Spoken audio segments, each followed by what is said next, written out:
Dominating the headlines today are stories about Senator Rand Paul trying to stop the NSA's authority on bulk collection of data. This is illustrative of his trying to work in a bipartisan manner. And this is what Rand Paul's book is about. He's trying to chart a pathway through DC politics and trying to get things done. I know this firsthand because my husband is Democratic Senator Ron Wyden from Oregon, and he's been working with Rand Paul along with other Democrats like Senator Martin Henrich of New Mexico. I'm Nancy Bass Wyden. I'm the owner of the Strand bookstore along with my dad, Fred Bass. For a little bit of history, my grandfather founded it 88 years ago. It was one of 48 bookstores that was a part of a book row that ran from Union Square to Astor Place. At its height, there were 48 bookstores, and today the Strand is the sole survivor from those days. So it's just so wonderful to have you all here in our rare book room, surrounded by books that are hundreds of years old. Rand Paul's wife, Kelley, is part of the dynamic duo. And so she has her own book, a deeply heartfelt book called True and Constant Friends. Kelley's writing has brought her through the roles as freelancer and corporate communications manager. But the culmination of this experience has meant more than just a book. In the foreword, Rand talks about how her writing fueled their family through his time at Duke. As a Senate spouse, together with Kelley, I value her friendship. With husbands that are both fighting for Fourth Amendment, both of us busy raising 3 kids, but there's one thing that I don't have to deal with, and that is a husband running for president. Welcome, Kelley Paul.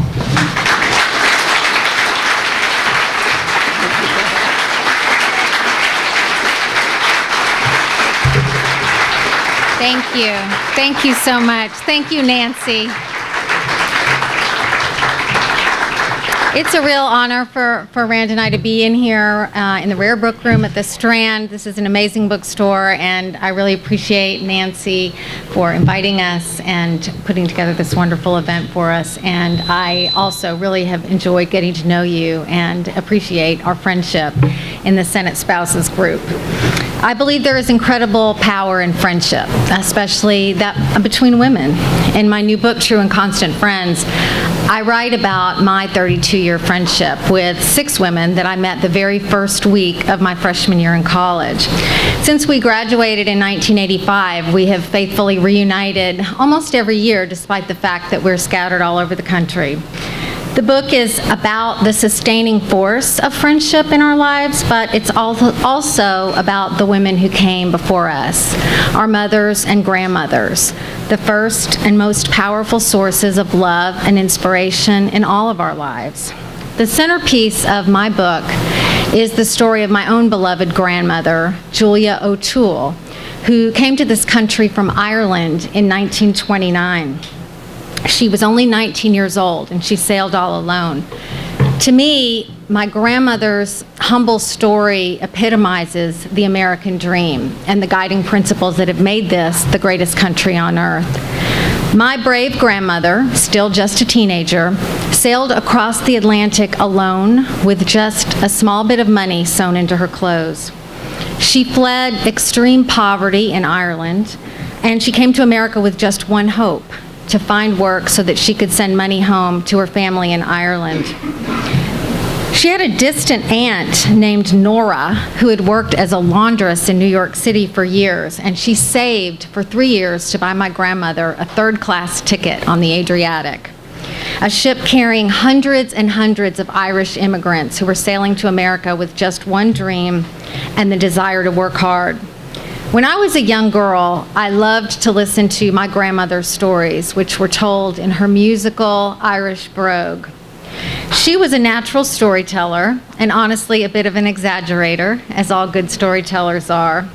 But despite the hardships in her life, Julia was an incredibly proud woman and an optimistic woman, And no matter her circumstances, she always viewed her experiences, past and present, in the rosiest possible light. In the stories of her voyage to America, she usually sounded more like a movie star or heiress rather than a poor girl traveling alone with nothing. From her example, I've learned many things, but the one that has served me best, especially in my new life in politics, is to laugh at circumstances whenever you can and refuse to let them define you or crush your spirit.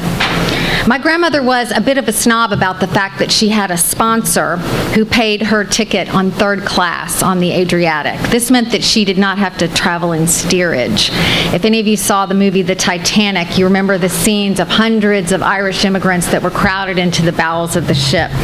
And the Adriatic was also part of the famous White Star Line that included the Titanic. My grandmother used to always tell me, "I had a sponsor, don't you know, Kelley? I was not in steerage with the rabble. We had gay dances and parties in third class." My favorite part of her voyage story to America was actually the last night when she was crowned Miss White Star Line. My grandmother was so charming and outgoing that she had befriended all of the employees on the ship. And so the last night, the chambermaids all got together, and they wanted to make her last night special for this costume ball they were having in third class. And they created an elaborate gown for her by pinning the monogrammed White Star Line napkins all over her dress, and created this elaborate headpiece for her, transforming her into Miss White Star Line. She won first prize that night, and she loved to tell what an exciting and exhilarating night it was for her. She would tell me everyone was in high spirits because we would be sailing past the Statue of Liberty and landing in America the very next day. It was thrilling to be a young girl and starting my adventures in the greatest country on earth. My entire life, there was no one more patriotic than my grandmother. She always celebrated the 4th of July with more enthusiasm than anyone, and with all of her flags flying. Listening to her stories as a teenager, I was in awe of her bravery, traveling alone with no way to ever reach her family or even know if she would ever see them again. In fact, she never did see her mother again. But her stories were never sad. They were always full of romance, danger, the stuff of novels, and I ate it up. My grandmother was always being pursued by handsome rogues and devils, don't you know? And she'd tell me she had to put a stop to their fresh ways. She was a small woman, just a little bit over 5 feet tall, and she had to quit school at only 12 years old to go to work. But her work ethic, her faith, and her courage define the character of our great country. She's also a classic New York story because her first job in New York was as a live-in maid for the founders of the Saks Fifth Avenue stores in New York. And this is where she developed her love of fashion and home decor, which lasted all of her life. All during my childhood and into my 20s, whenever my grandmother would visit from New York, she would bring me wonderful, glittering things that were cast-offs from her wealthy employers in New York. Just the words New York conjured images of glamour and sophistication for me. And her gifts always had great stories behind them since they were cast-offs from her longtime employers, Mrs. Roskin and Mrs. Wertheimer. They were wealthy women of New York, or as my grandmother liked to say with a raised eyebrow, high society. When I was 15, my grandmother gave me a small beaded evening purse, which I prize to this day. It's covered in intricate ivory glass beads and has a crystal button on the clasp. My grandmother loved to make a big production of everything, and I can still remember her pressing that purse into my hands and telling me how special it was. She described her elegant employer, Mrs. Roskin, carrying this fine, fine purse to lots of charity balls and glittering parties in New York. "I want you to have it," she told me, "because I have a feeling you're going to take it lots of wonderful places where you will be the belle of the ball." I was 15 years old then, and for the first time, my attention shifted from the glamorous ladies of New York and all their fabulous cast-offs to my grandmother and what she did. And I remember asking her what she did for Mrs. Roskin. It had never really occurred to me until then to do that. I was always too dazzled by all the things she was bringing me. I remember she told me, "Oh, Kelley, I handled all of her affairs. I did everything for her. But most importantly, I was her confidant, her trusted advisor, and her true and constant friend." I nodded, fascinated as always by the dramatic language that my grandmother could bring to even the most mundane conversation. She had a natural flair for language and an elegant way of speaking after working in upper crust households all of her life.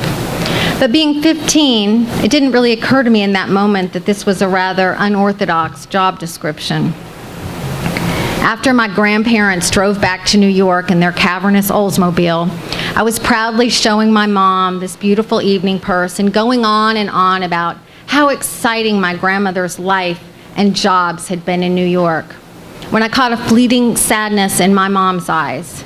"Kelley," she said quietly, "Grandma was Mrs. Roskin's maid." At the time, my teenage self was a little let down. My glamorous grandmother from New York was a maid. But now, her story is something that has taught me one of my greatest lessons. That the situation you find yourself in, whether it's your job, or your family situation, or your health, whatever, it doesn't have to define you or how you view yourself.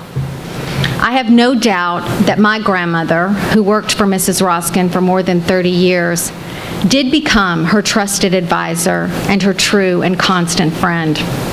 My grandmother worked very hard, did her job exceedingly well, and she thrived in this country. She took great pride in the fact that she was a trusted and dependable worker who helped support her family of 4 children through very hard, very difficult times. Yes, she loved glamour and elegance, and yes, she was a maid. She saw no disconnect in that, and thanks to her example, neither do I. The value of doing a job and doing it well is enough in itself. In one of his Palliser novels, Anthony Trollope writes that it is important for a young person entering life to decide whether he or she shall make hats or shoes, but that is not nearly as important as the decision whether to make excellent or mediocre hats or shoes. My grandmother cleaned, tidied, organized, and beautified. She did her job very well, and she did it with uncommon spirit and style.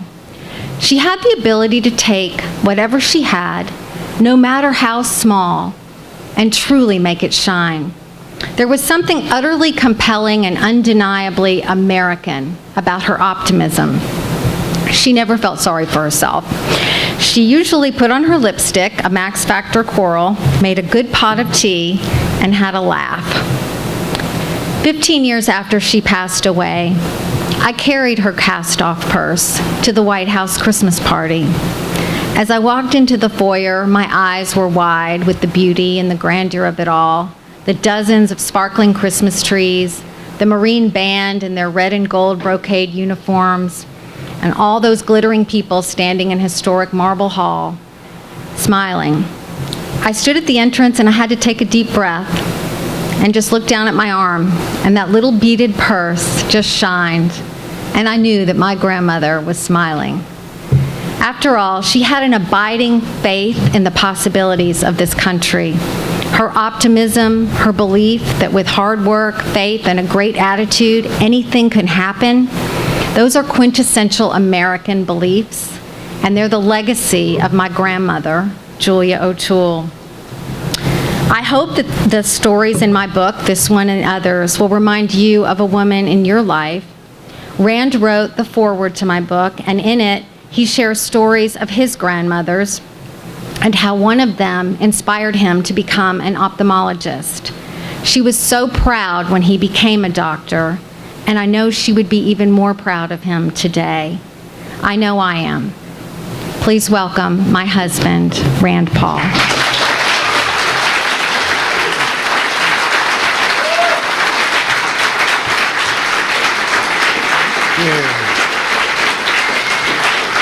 Thank you.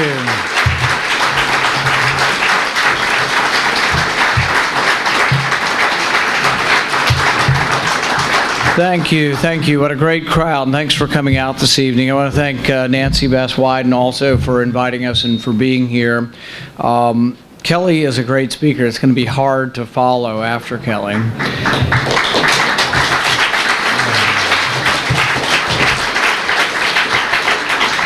Although I will tell you, she's such a great storyteller, we're still not sure whether her book should be under fiction or nonfiction.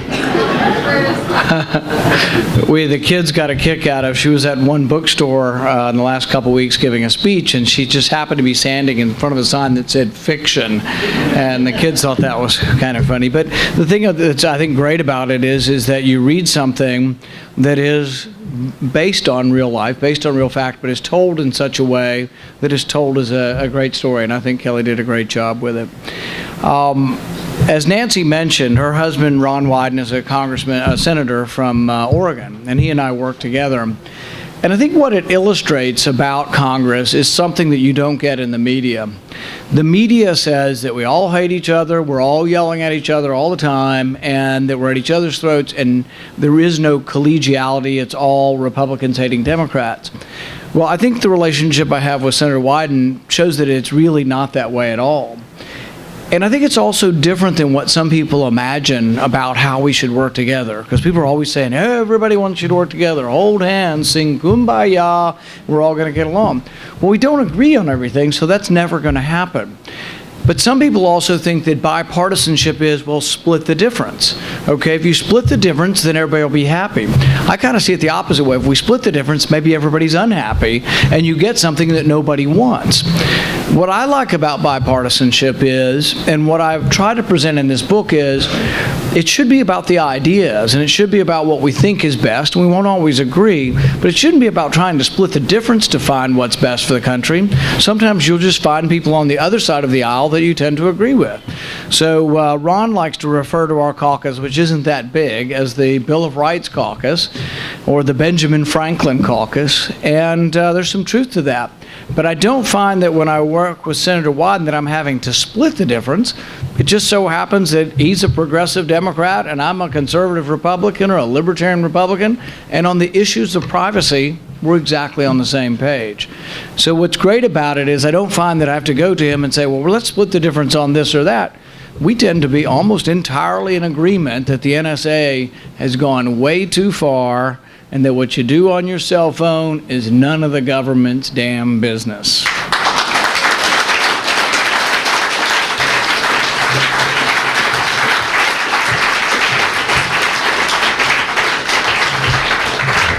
Now, the government will argue we're really not listening. That may or may not be true, but let's say we take them at their word they're not listening. They are collecting all of your records, all right? And even that they weren't honest with us about. About a year ago, Senator Wyden asked the question of the Director of National Intelligence, are you collecting our data, American data, bulk data in any way? And the answer was no. Well, that was a lie. That was perjury, and it is a law that when you lie to Congress is 5 years in jail. And yet no one did anything. The president still employs him, and he's who leads the nation's intelligence. Here's the problem. I'm not against all intelligence. I think we do have to have collection of some information, but I think it should be done constitutionally to protect ourselves. But it's an enormous power. It's a power that you have to be trusting of the people who have it, that they won't abuse it. And if they lied to us saying they never had the power to begin with, how are we to trust them again? There's a real problem there. This would have never come out had Snowden not revealed a warrant that said Verizon got a command from the government to collect all of your records all of the time. This is a big, big deal the way this is happening, and I think most of the public have come around to believing that we've gone too far. And the most common question I get from the media, they want a soundbite, is Snowden a hero or a villain? And I say, look, we can't have no rules. I mean, you can't have everybody that has national security secrets just decide, well, I think they've broken the Constitution and we're just going to release all this information. So indiscriminate release of information could endanger people. And the other night when Senator Wyden came to support me on the floor, I like the way he separated it. He says there's operational things And then there's the law. Operational means names of agents, the codes we use, all of that stuff. We can't release our secrets. We do have to have some secrets. But the law, the debate over whether a law is constitutional, the debate over whether a warrant is valid, should be debated in the open. And that's what's not occurring. We're not having the debate in the open. We're having the debate in secret. So they have this court, they call it the FISA court. It's a security court. And so they send the request to the security court. So they made a request and they said Verizon should reveal all of the American phone records they have. We don't know about the other companies. We presume they presented the same order to the other companies. But here's the thing is that order is so expansive and so over the top, you'd say, well, how could that be a specific warrant? And there is this Patriot Act out there that's been there for about 14 years now, and it talks about special powers that we gave government to go after terrorists, mostly people outside of our country, not people within, or people with a connection. But in the Patriot Act, it said that the information gathered has to be relevant to an investigation. They at least made some rule. Now, being relevant, though, is different than what the Fourth Amendment says. The Fourth Amendment says you have to have probable cause. There has to be some evidence, and you have to call an independent body. Here's the problem. You have the FISA court, which meets in secret, and there is no discussion of constitutionality. In fact, there's very little discussion of whether it's relevant. So this finally got into a public court. I sued the president, and I sued the NSA a year and a half ago. My case didn't make it. But the ACLU's case just recently made it to the appellate court, the second appellate court, one step below the Supreme Court. And the appellate court was, I think the best way to describe it is disdainful of the government's argument here. The appellate court said that there's no way that your records, all of your records, could be relevant to an investigation that has not yet begun. You see, the way it works is when you made a phone call on the way over here, that phone call is already being taken. The record on that phone call is already being received by the NSA. And yet, you're not under investigation, and you won't be till tomorrow if you are someone that's going to be investigated, but none of it's relevant or targeted to anybody. They're just scooping it all up. But the people in charge of the NSA, they say, well, there's no evidence the government has abused this. That's sort of true and untrue. There have been evidence that NSA employees look at their girlfriend or boyfriend or wife to see what they're doing. So that is out there. The other thing is when they tell you there's no evidence that it's being abused, I have no ability to look at the information. You're relying on trust. They're saying, trust me, we haven't abused this, and yet they told us it didn't exist. So we get back to the question, is Snowden a hero or a villain? What should we do with people who break our country's secrets? I think he's committed civil disobedience, and he thought that there was a higher purpose, but there has to be punishment. So what I proposed as punishment, Snowden and Clapper should be in the same cell talking about liberty and security for a few years.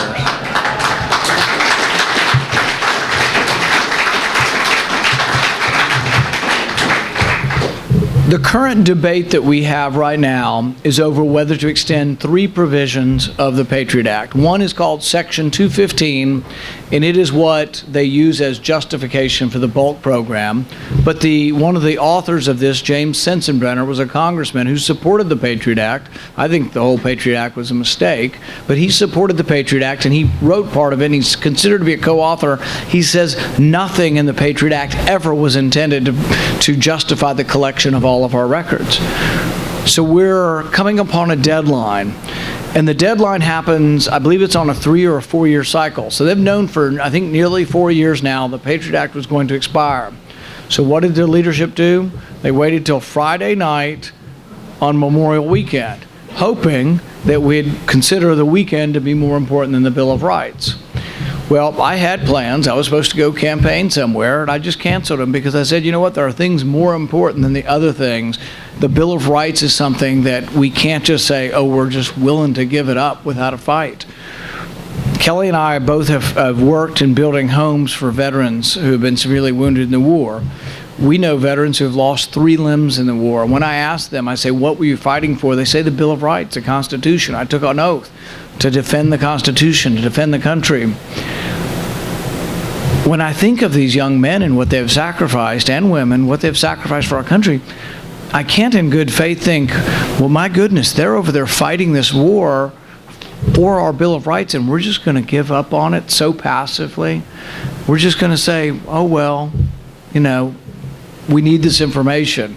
We're going to give our liberty for our security. And I'm not willing to do it. Franklin was the one who said, you trade your liberty for security, you may wind up with neither. The president and members of my party who support the Patriot Act and say, just do this, just trust us, we're good people. We won't do anything wrong. It isn't about the president. It isn't about the members in my party who want this bill. It's about what may come in the future or what has come in the past. Madison said that if government were comprised of angels, we wouldn't need any rules. The Constitution is about binding with chains, with the chains of the Constitution, binding government, because power tends to corrupt. And there have been instances when we generalize, when we say we're going to get everybody's information, that we've targeted people because of who they were. In World War II, we targeted Japanese Americans and we incarcerated them by the tens of thousands with no probable cause, with no suspicion, just simply because of who they were. In the Civil Rights era, we monitored and wiretapped and illegally watched civil rights leaders because of the color of their skin. We did the same to Vietnam War protesters, to people who protested against the war. We have a bill, or we have a law on the books now that allows an American citizen to be detained without a trial or a lawyer. And I had this debate with one of the senators in my party. I said to him, does that mean an American citizen could be sent to Guantanamo Bay without a trial forever? And he said, yeah, if they're dangerous. I said, sort of begs the question, doesn't it? Who gets to decide who's dangerous and who's not? There was a time in our history when we made mistakes, and those times could happen again, when we generalized who are bad people and who are good people, who is innocent and who's not, when we profiled based on a person's race. Richard Jewell, everybody thought was the Olympic bomber, except for he wasn't. He was convicted on TV, and within hours everybody said, get him, he's guilty. He fit the profile. He had glasses.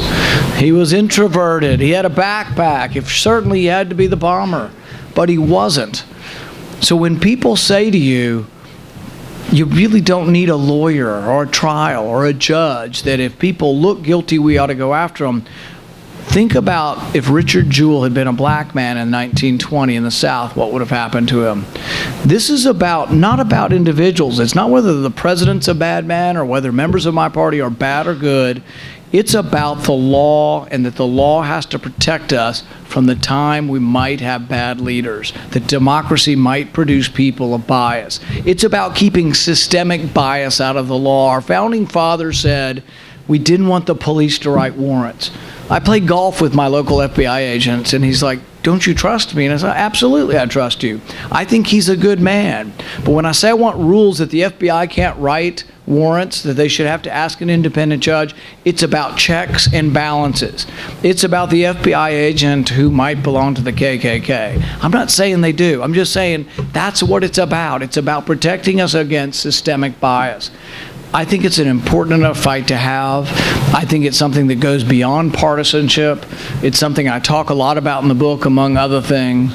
But the point I want to leave you with is that there are things that are much more important than party, and I value the friendship that I have with Senator Wyden, and I think he and I are hopefully a good example for ways that our country could do a much better job. Thank you very much for coming out.